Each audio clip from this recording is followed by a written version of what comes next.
Bien, bonjour à tous.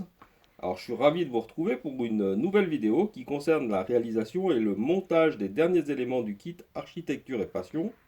Il s'agit donc aujourd'hui des portails de la remise que nous voyons ici. Alors, les portails, ils sont livrés voilà, sous la forme d'une planche cartonnée,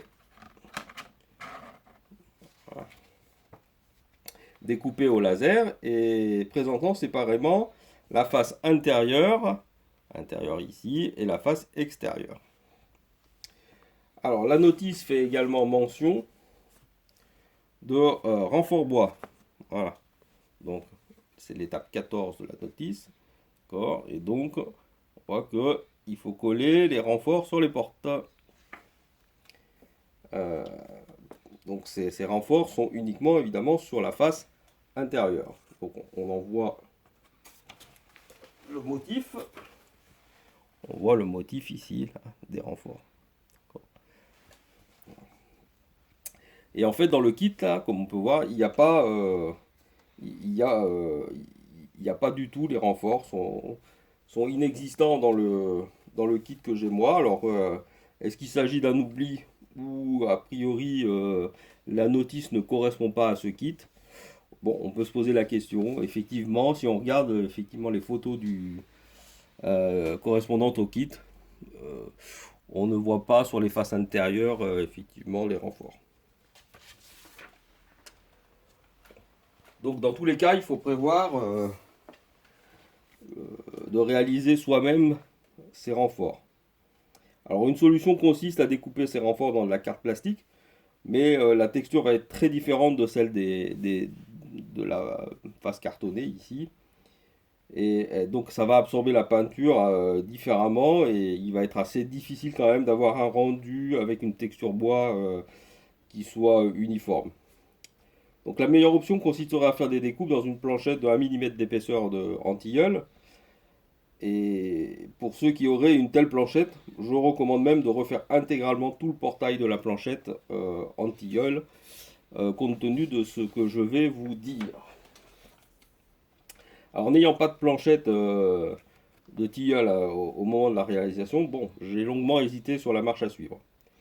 Alors, finalement, je me suis décidé à découper les renforts dans la même planche que les portails pour avoir justement une unité texturale. Donc, pour ce faire, j'ai commencé à appliquer euh, une couche de base AK Medium Brown hein, sur les deux faces afin de faire mieux ressortir les éléments composant la porte, puisqu'on voit que c'est assez sombre au départ. Donc ça va permettre de faire ressortir un petit peu tout ce qui rappelle les planches. Hein. Donc la porte d'ailleurs, la petite porte piéton aussi. Voilà, donc j'ai ensuite scanné et imprimé la planche ainsi obtenue. Donc là voilà. Donc ça donne ça. Et puis ensuite, on a fixé donc cette impression sur le carton bois.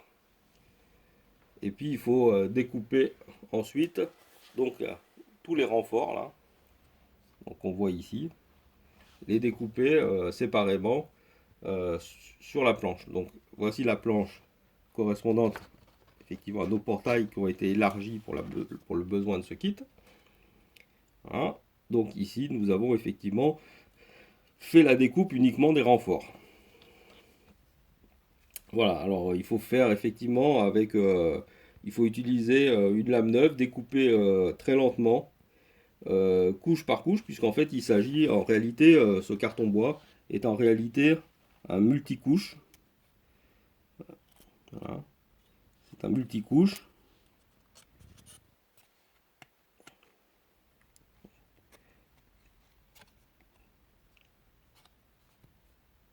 qui a tendance un petit peu à se décomposer si on coupe mal.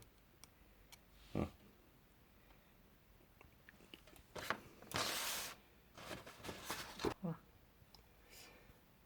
Donc voilà, donc ce carton bois est un multicouche qui est très fragile, surtout dès qu'on a percé la surface supérieure. Donc les couches internes, elles s'arrachent assez facilement et ensuite elles peluchent énormément. Voilà, donc il est important de passer une couche diluée de colle blanche sur les faces fraîchement découpées. Si on ne veut pas embarquer avec le cutter les couches suivantes. Voilà, alors avant de coller ces renforts, donc on a travaillé préalablement chaque planche avec les huiles oil brusher de chez MIG afin de commencer à faire des variations sur la teinte. Donc voici en gros les... Voilà. Bon, j'en mets que 3 exemples, mais bon, on a utilisé plus de variations. Voilà.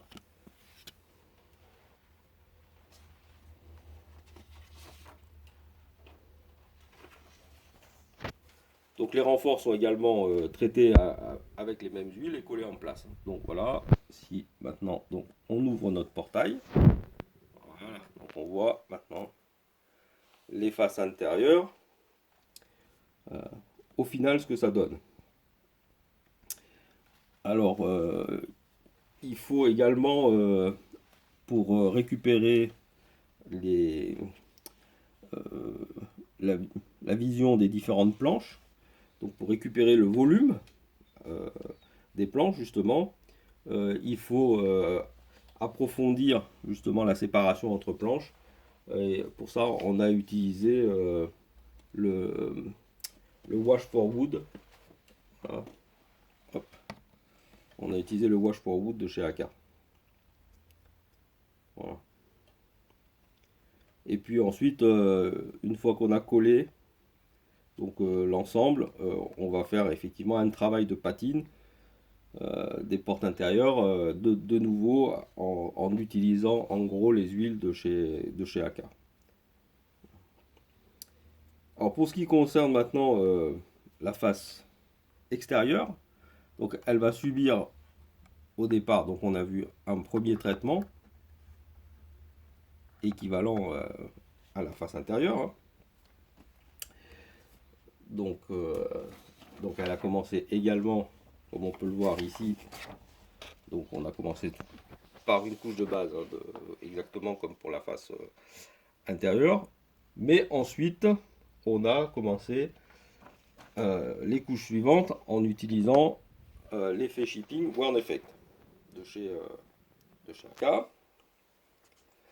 Et puis sur cette couche, on a commencé une première teinte éclaircie de la couleur en gros vin de la porte. Donc on a essayé de trouver une teinte qui ressemble à la teinte non pas générale de la porte, mais de la teinte plus éclaircie ici qui correspond au fait que la peinture s'est légèrement dégradée dans certaines zones. Voilà, une couche plus claire qu'on voit ici ou qu'on voit également ici.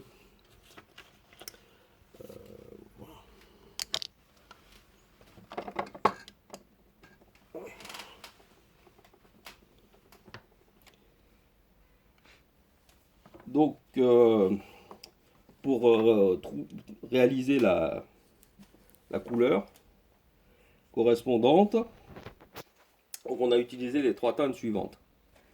Alors, on a le violet et le gris foncé de chez Decapod.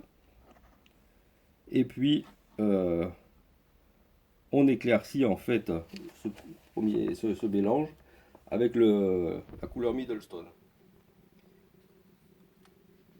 Donc là, il faut mettre une bonne dose de Middlestone hein, pour obtenir l'effet éclairci. Ensuite, sur cette première couche, sur cette première teinte claire, on va encore venir rajouter, la recouvrir d'une couche de shipping, exactement comme précédemment avec le Worn Effect. Et puis ensuite, on reprend notre mélange qu'on a précédemment fait, mais cette fois-ci, on va lui ajouter beaucoup moins de Middlestone. Voilà. Et donc, j'ai gardé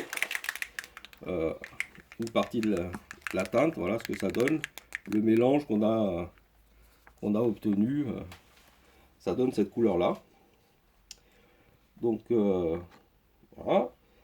Une fois que cette couche extérieure est sèche, donc là on va ensuite avec un pinceau humide justement faire ressortir les couches sous-jacentes petit à petit. Voilà. Et puis de nouveau il faut redonner du volume à l'ensemble, et donc pour ça déjà on va réaccentuer la séparation entre les planches en utilisant de nouveau le wash for wood de chez Aka. Et puis on fixe le tout au final avec une couche de vernis mat. Et puis une fois que tout ça est fait, à ce moment-là, on peut faire un petit travail de patine en utilisant toujours un certain nombre d'huiles de chez Aka. Donc par exemple, voilà, voilà une des teintes qui est venue être utilisée, surtout dans les parties basses par exemple. Mais voilà, on a utilisé d'autres huiles pour faire un petit peu ressortir différents éléments dans le travail de patine.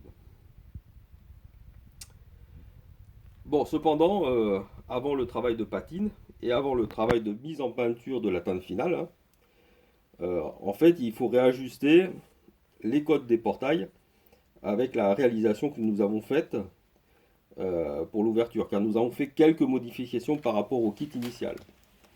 Donc, en particulier, nous avions redimensionné un petit peu la maçonnerie. Voilà. Et puis on avait rajouté par exemple, comme on le voit dans la partie supérieure, aussi la continuité des briques. Donc tout ceci fait que les dimensions du portail ont très légèrement changé. Et donc si on veut avoir des portes qui ferment vraiment bien, il faut un petit peu reprendre leurs dimensions. Ensuite, on doit réaliser les pentures métalliques, c'est-à-dire, puisque nous avons des portes qui sont fonctionnelles, et qui ne le sont pas évidemment dans le kit de départ. Dans le kit, on dit simplement qu'il faut les coller dans la position que l'on souhaite, mais là, nous avons voulu faire des portes qui soient fonctionnelles, et donc pour ça, on a dû faire des gonds avec les pentures. Alors les pentures, on les voyait déjà sur la base de départ, qui est ici. Donc on les voyait ici sur la face extérieure, on voit les pentures métalliques sur lesquelles ici on va avoir les gonds qui viennent être réalisés. Voilà.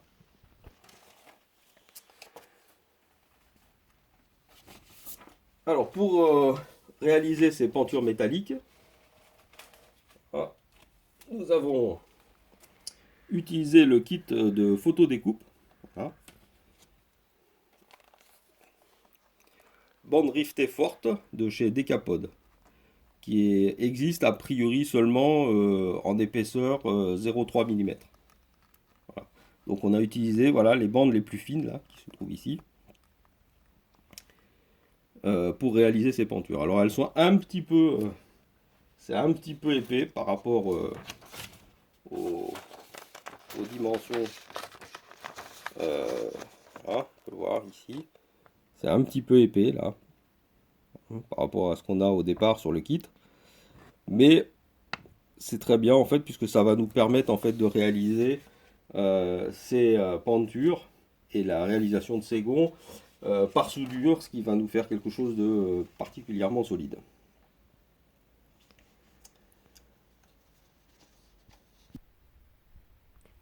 Donc les bandes rivetées sont découpées avec un angle de 45 degrés, donc pour former donc la penture complète.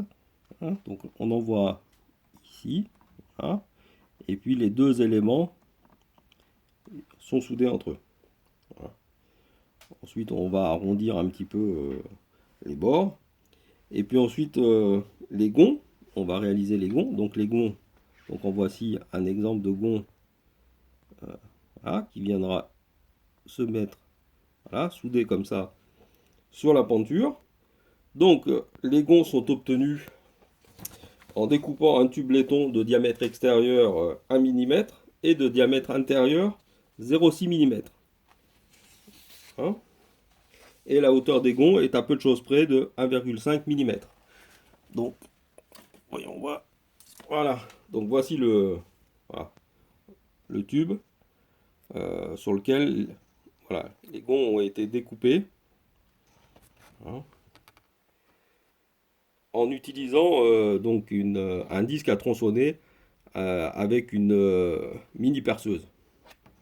Alors il faut monter ça proprement à l'horizontale pour faire les découpes de 6 petites pièces. C'est pas du tout évident. Voilà.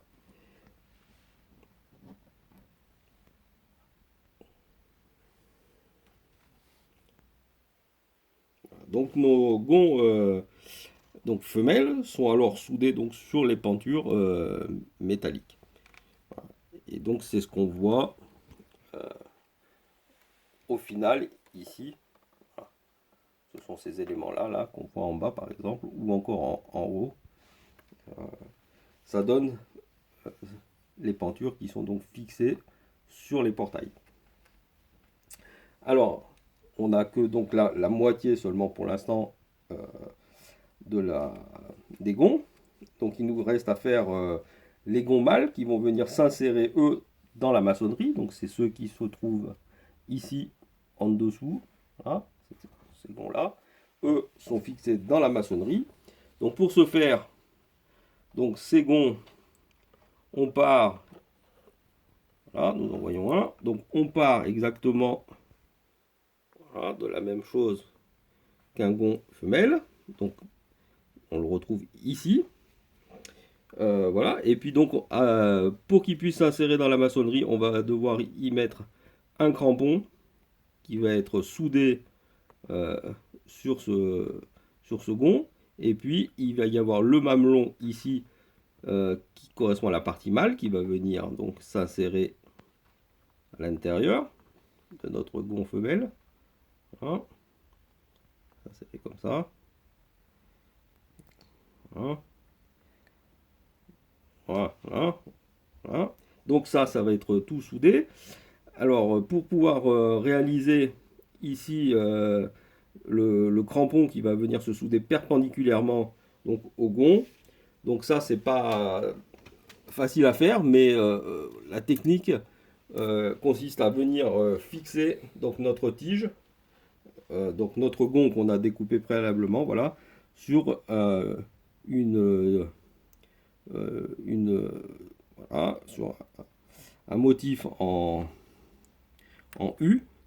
On vient le fixer, le recouvrir avec du scotch de masquage qui tient le tout en place et on vient faire le perçage ensuite avec une petite perceuse verticale, colonne ou une perceuse à main mais qu'il faut monter bien verticalement. Voilà, donc on soude l'ensemble et puis ensuite on vient fixer tout ça dans la maçonnerie. Donc alors les tiges, j'ai pas précisé jusqu'à présent, mais donc nous avons dit que le diamètre intérieur des gonds c'était 0,6 mm. Donc compte tenu qu'il va y avoir la peinture, on a utilisé donc de la tige laiton de 0,4 mm de diamètre. Voilà. Donc avant le montage, donc, on fait comme toujours un début de peinture. Donc pour ça, je commence toujours par mettre sur le laiton une couche de primaire d'accrochage de chez Decapod. Voilà, et puis ensuite on fait la peinture qui est nécessaire. Et donc au final, nous obtenons donc le résultat suivant. Et voilà, nous voyons donc les portes qui tournent voilà, autour des gonds. Et bon, on a finalisé les portes en rajoutant quelques détails. Donc des détails de serrure, voilà, comme on peut voir ici. Et puis là on le voit aussi, ce sont des détails sur lesquels nous reviendrons plus tard, qui vont consister à pouvoir ouvrir et fermer les portes de façon automatique. Alors pour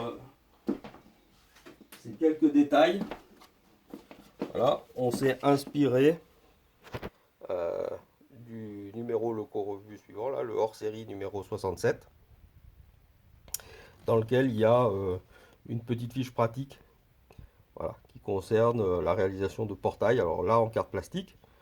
Bon, donc il faut évidemment reprendre les dimensions adaptées à son propre portail.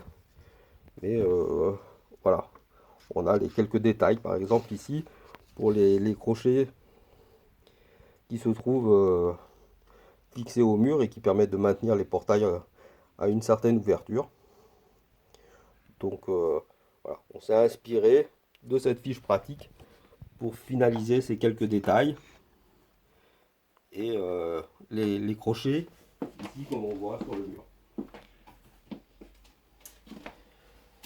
Donc voilà, nous avons ainsi fini la réalisation proprement dite du kit de chez Architecture et Passion. Ça donne au final un résultat qui semble tout à fait correct, intéressant. Bon, il s'agit d'un beau kit. Si on le monte en fait tel qu'il est prévu au départ. Maintenant, si on souhaite effectivement faire comme nous l'avons fait du kit Bachine avec pas mal d'ajouts et de modifications. Bon, là, comme je l'ai noté, il y a plusieurs points noirs. Alors certains points noirs pourraient être réglés directement au départ dans le kit. Mais on va toujours être confronté au fait que lorsqu'on perce à chaque fois ces couches de carton bois, on se retrouve face à quelque chose qui peluche énormément, qui est assez difficile à contrecarrer. Mais voilà, au final, quand même, quelque chose qui finit par avoir une réalisation. Voilà. Qui donne quelque chose de tout à fait correct. Et qui en plus va pouvoir être globalement fonctionnel au point de vue de l'éclairage, mais aussi, finalement on le verra dans une prochaine vidéo, au niveau de l'ouverture automatique des portes. Voilà, et je vous souhaite à tous de passer de très bonnes fêtes de Noël, et puis j'espère vous retrouver à la rentrée de l'année prochaine pour une prochaine vidéo. Voilà.